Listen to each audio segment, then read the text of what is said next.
کیونکہ خدا نے اپنے گزشتہ اولیاء کو فتح دلوا کر کامیاب کیا تھا۔ ابراہیم آگ میں ڈلے، آگ گلزار ہو گئی، ابراہیم فاتح۔ موسیٰ کے سامنے دریا شق ہو گیا، موسیٰ نے نیل کو پار کر لیا، موسیٰ فاتح ٹھہرے۔ یہ دنیا کے جتنے بھی بادشاہ تھے، دنیا کے جتنے بھی حاکم تھے، یہ خدائی نمائندوں کے سامنے سرنگو ہو گئے۔ یوسف کو مصر کی حکمرانی دے دی، سلمان کو زمین کا بادشاہ بنا دیا۔ ہر نبی کو خدا نے اس طرح سے فاتح بنایا کہ مد مقابل کو جھکا دیا۔ لیکن خدا ایک اور سنت کو جاری کرنا چاہتا تھا اور انسانوں تک ایک پیغام پہنچانا چاہتا تھا کہ ظاہری شکست اور ظاہری فتح کوئی معنی نہیں رکھتی۔ اگر کوئی چیز معنی رکھتی ہے، اگر کسی چیز کی اہمیت ہے، تو وہ تمہاری ذمہ داری کی اہمیت ہے کہ تم اپنی ذمہ داری کو کتنا پورا کرتے ہو اور اس کے بعد اس کے نتیجے کو خدا پر چھوڑ دیتے ہو،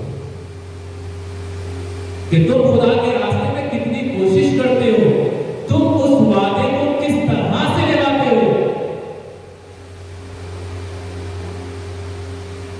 کوئی ہے تم میں سے بس جو ہاتھ بلند ہوا تھا وہ حسین کا تھا، یا اللہ میں اپنا خون دوں گا تیری نام میں۔ خدا نے کیا کہا؟ بائبل میں ایک چیپٹر ہے، اس میں کچھ اس طرح سے لکھا ہے کہ خدا کے پاس ایک کتاب تھی، گویا کہ عہد نامہ تھا۔ اس عہد نامے کے اوپر بہت ساری مہریں لگی ہوئی، اسٹیمپس۔ خدا نے اعلان کیا، اب بھی ہمارے عقیدے کے ساتھ تو نہیں، لیکن بائبل میں لکھا ہوا ہے۔ خدا نے کہا، جس طرح سے ہم نے کہا کہ عالم نظر میں اعلان کیا، خدا نے کسی مقام پر اعلان کیا کہ تم میں سے کوئی ہے جو اس عہد نامے کو کھولے، اس بک کو کھولے۔ کہتے ہیں وہاں پر جتنے بھی لوگ موجود تھے سب گریہ کرنے لگے۔ کیوں؟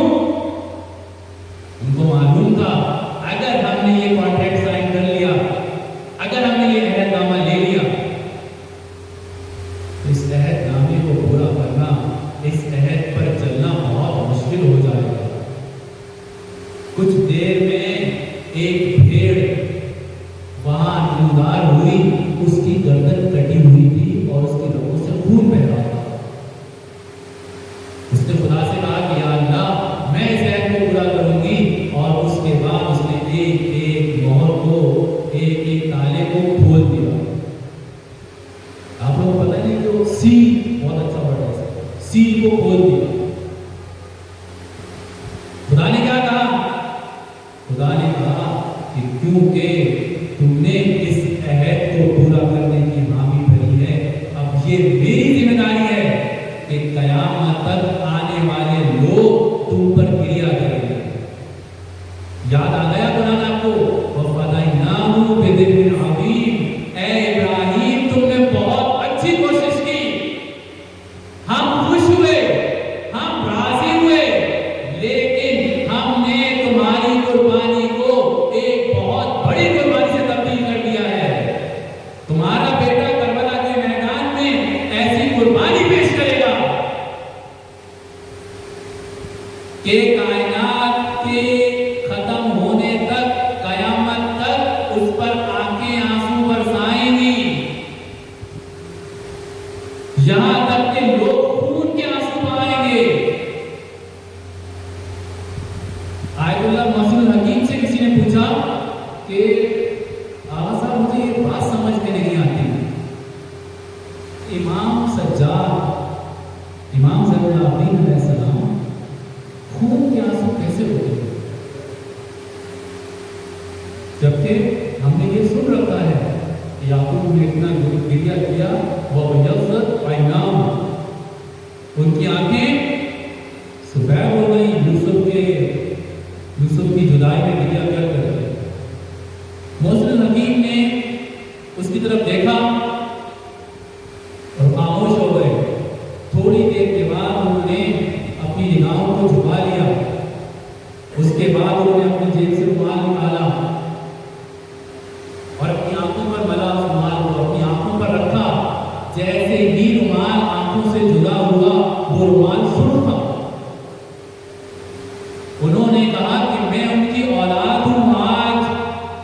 1300 سال کے بعد اگر ہم گئیں یا 1400 سال کے بعد، اگر آج میں ان کی یاد میں خون کے آنسو بہا سکتا ہوں تو میرا جج سجاد جس کے سامنے 18 یوسف ذبح کیے گئے، کیا وہ خون کے آنسو نہیں بہاتا ہوگا؟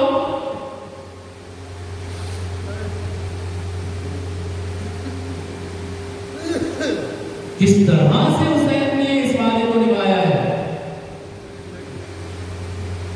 آپ دیکھیں تاریخ کا رخ موڑ دیا۔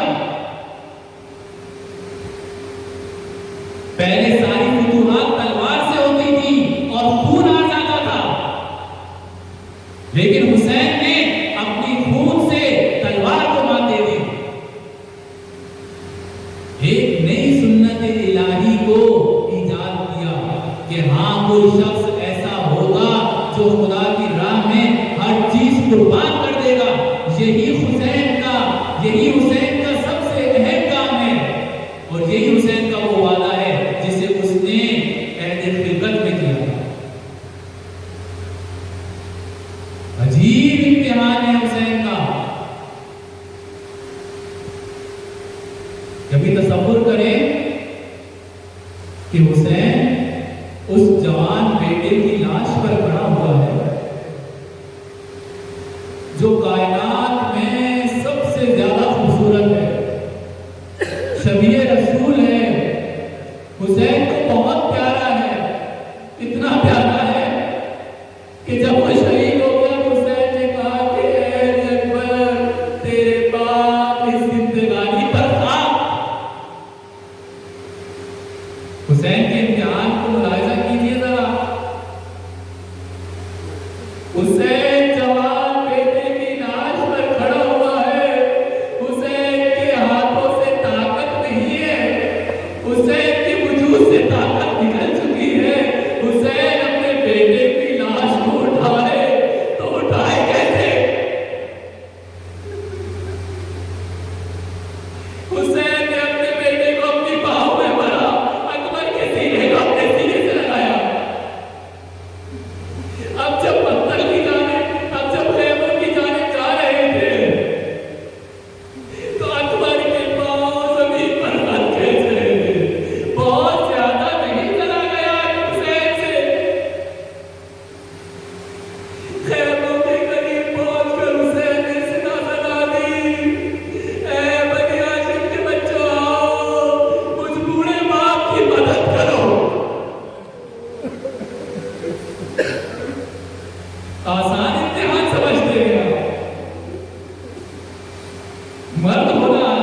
یہ شکی کہتے تھے کچھ لے جاتے ہیں تو کچھ لے جائیں، اسی لیے کربلا سے شام تک بہت سارے سیدزادے ایسے ہیں جن کے مزار ہیں جو پاؤں کی گودوں سے زمین پر گرے، جنہیں اونٹوں نے کچل دیا۔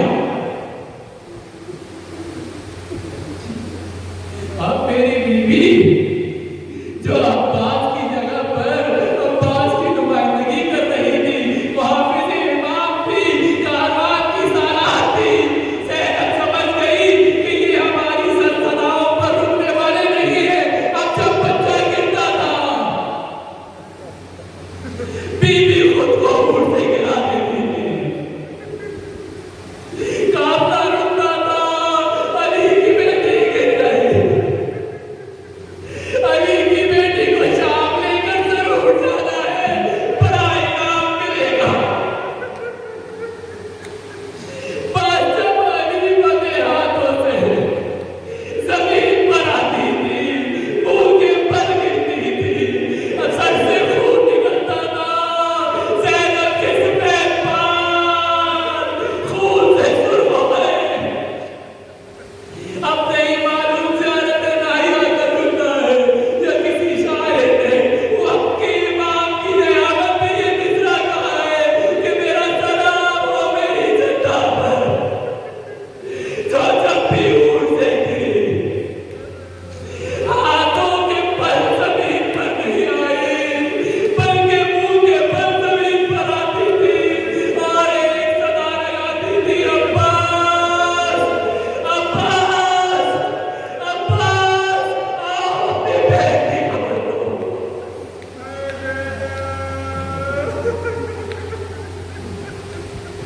وسيعلم